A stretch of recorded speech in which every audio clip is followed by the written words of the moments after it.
Əgər sizin üzünüzdə ləkələr varsa, qara nöqtələr varsa, məsamə problemi varsa, mən sizə məsləhət görərdim, quaşa və qaşıq masajı edəsiniz. Bir də ki, xanımlar, quaşa və qaşıq masajı çox gözəl lifting effekti verir, əsasən də soyuq şəkildə istifadə edəndə. Məsələn, mən baxın, soyuq suda istifadə edirəm, burada buz dilimləri var. Bir neçə saniyəlik quaşanı saxlayıram soyuq suda. Çıxardıram və çıxardıqdan sonra, xanımlar, mən masaj edirəm.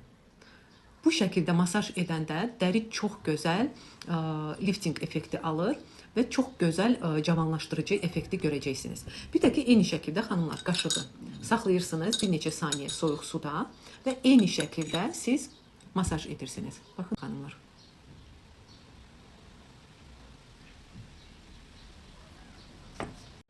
Məsələn, xanımlar, əgər siz göz ətrafı qırışlar üçün masaj etmək istəyirsinizsə, həm qaşıqla, həm quaşa ilə eyni şəkildə göstərmək istəyirəm, necə masaj etmək lazımdır. Baxın, xanımlar, qaşıqla bu şəkildə, quaşa ilə bu şəkildə.